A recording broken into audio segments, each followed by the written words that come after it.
Hello, it's a Friday morning, I think, for me. It is the morning. I'm half awake, but my brain told me to talk about the thing that I want to talk about in this video now. So I'm doing it now. Why not? I mean, these videos are hidden, so to speak, anyway. So they're not supposed to be. I mean, professional is the wrong word because the videos I put a lot of work into aren't professional, but you know what I mean. It's literally supposed to be me hit play on my phone and just speak my mind, and hopefully it's of value. So I made a video called "The Most Important Rule in Songwriting," and the rule, it was kind of like a niche answer, and it was to think. But it's because the world doesn't think, and I've released a poem. When did I release a poem? February 20 something. It's March 10th today, I think. So 2-3 weeks ago. And the poem the poem explained a lot about how I see things, with a few of the most important points being things like a grudge is one of the hardest feelings to choose to lose power to, but keeping it removes any chance of dealing with distance by powering through. Or thinking is exhausting, but exhaustion isn't thinking. That's just doing and not asking why. Why do you think everyone's so exhausted all the time? Anyway, yeah, so the point behind the poem was I just wanted to, it didn't feel right to do it in a song. And it didn't feel right to do it in one of these, because I think that needed to be articulated in succinct points. Man, I seem to be so good at not talking about the thing that I plan to talk about. Let me just crack on, right? In the video, The Most Important Rule in Songwriting, one of the things that I brush over really quickly is saying things like how if you want someone to be happy, that doesn't necessarily mean promoting happiness. Like if anything, that could be the thing that makes them even sadder, because it almost reinforces this idea that to be happy is correct, which would imply logically that to be sad is wrong, and because they're already sad, they are now being told passively or subtextually that they are even more wrong, which makes them even more sad, which makes them feel even more wrong, which makes them even, and it's a negative feedback loop. But that is a very grand point. It was an epiphany I had, I think, May last year, so 10 months ago, and I've been trying ever since to find a way to articulate it succinctly and correctly. And I think I might try and do an ebook, but I'm trying to learn like photography, cinematography, how to produce things, how to edit videos and guitar at once. I don't know if I can add ebook to the list. I mean, I love writing like short stories and things like that, but ebook is a very different can of worms. Why the fuck is that the phrase? Anyway, so this video, or at least one part of it, I might do 2 or 3 videos to highlight the different parts, but I want to talk about the specific thing that I said, because I didn't actually say the phrase that I created for it. The phrase that I created for that whole if you want someone to be happy, it doesn't mean promoting happiness, is called definitions aren't static. And to be honest, I did that other video so long ago, I don't even know if I brought that up in that exact way or not. But let's just go with the fact that I didn't, so then I can re-explain. I think there's dust in my room, I feel. Right, so I realised, I had this epiphany again back in May, that so much, and yeah, of course this is a grand generalisation, but so much of modern problems they stem from misdefining your resources, or misdefining your situation, let's say. So what I mean by definitions aren't static is, for a lot of things, or at least for a lot of figurative or subjective things, obviously I don't mean defining objects. These are my glasses. You can't go, but maybe they're your glasses to you and they're not.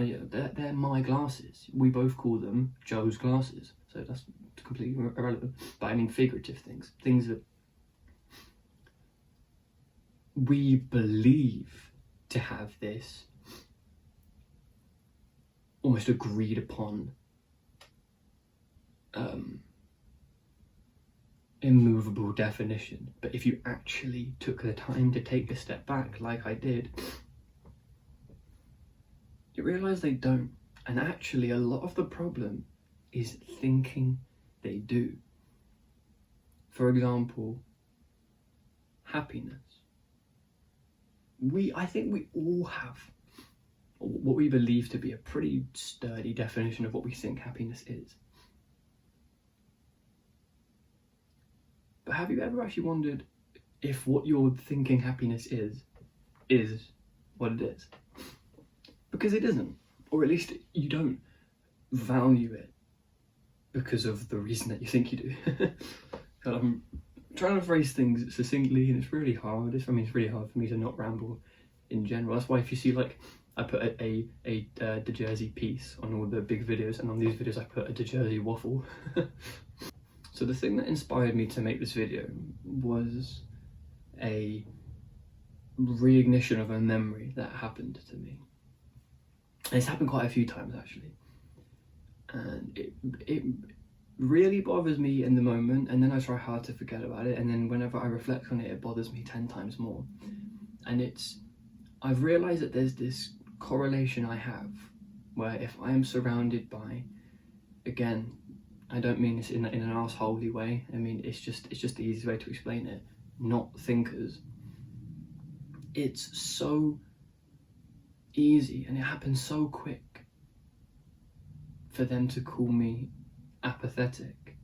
And I think one of my only, I know one of my only truly defining traits is just how empathetic I can be, or just how empathetic I am. Thinking about why all of this happened is what led me back to realizing that my idea that definitions aren't static applies way more than to just creativity, or way more to just self-application, but also to external application, or to the overwhelming flow of society as a whole, or at least modern society as a whole.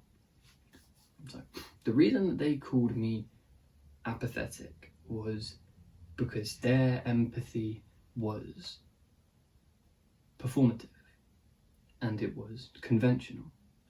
My distaste for things like that is purely because I'm aware that it's performative and it isn't from the heart and it isn't true, so to speak. And to other people, again, of course I'm generalizing, I don't mean all other people, but to these other people, all they see is that they think they are performing this grand gesture of empathy, and I come along and I don't like it, i.e. Joe is apathetic, and that was as far as it went. But my hatred, and I know I won't do that, I mean it, my fucking hatred for it is because it isn't true. It isn't it doesn't do what they think it does.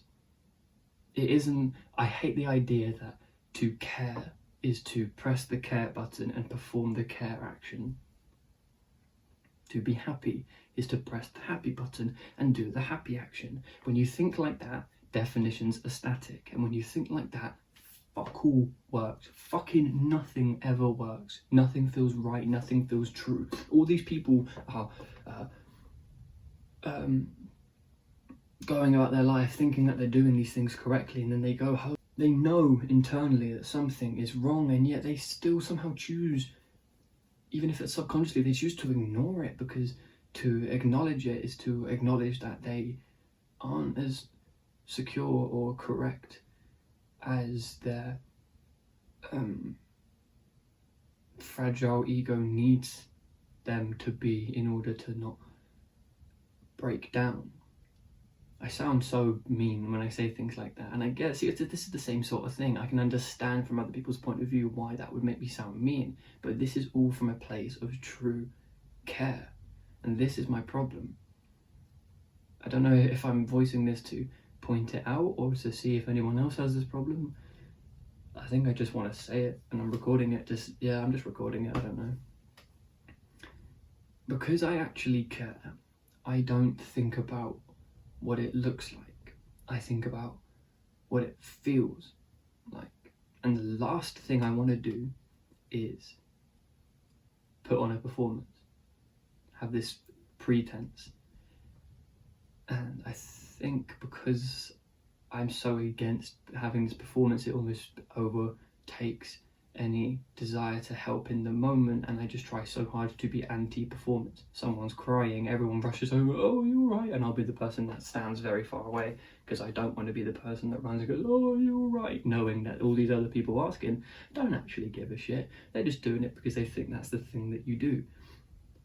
Of course I want to help the person, but I don't want to help them because other people know that it's the thing, I'm doing the help action.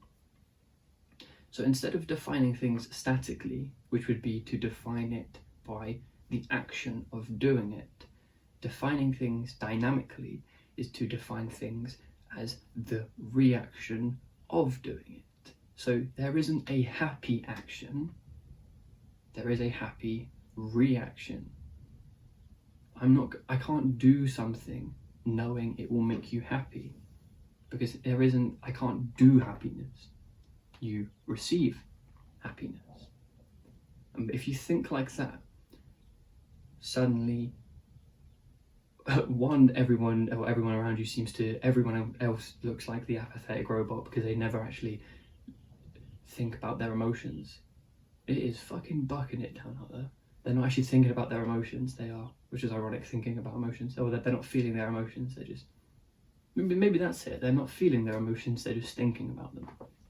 So instead of defining things by the action of doing it, define it by the reaction to it. And when you do that, so much of life equally makes sense and bamboozles you for how stupid the world is. And I don't mean the people in the world, I mean just the fact that something kind of functions. I'm thinking, how is this possible that we have every human ever and they've made this? How like the education system is a fucking joke. Don't worry, that's going to be like a whole, not even side quest, like dual main quest of mine, you know, Dejersy and then redo the education system. If you want to reapply it, so let's say like the deceive action, yeah? There isn't a deception action. I can't deceive you by doing a action. I deceive you by your reaction to it. So you know, the whole thing of like, let's say I was prone to deceiving you and then you expected it. For me to deceive you is to not deceive you, but for me to not do it is to deceive you, which means that to do the thing, my only job is to not do the thing. That makes no sense when you define it statically, so to define deception as an action, but it makes perfect sense when you define it as a reaction. Whatever I do, you are deceived if your reaction to it is deception, if you are deceived. So it isn't what I'm doing, it's how you react to what I'm doing. So that means that I can deceive you by doing nothing if the context prevails, or I can deceive you by doing something, or I can you see my point. In music, you shouldn't write a song about happiness. You shouldn't try and validate your struggles by just wishing you didn't have them. That's bullshit. You have them. Your choices are you write about them or you try and cover them up. Either you care about the person or you think about caring about them. Either you stand in the corner of the room thinking about a way to actually truly help them, or you go and rush to them whilst they're crying and everyone looks at you and goes, yeah, well done, we're doing the care thing. He over there, Joe, he's a robot. That's what I mean in that poem when I said apathy is easier, empathy saves lives. The most dangerous thing that we have right now is that the way the majority of people define empathy is apathy. There you go. Something to think about. Have a good day.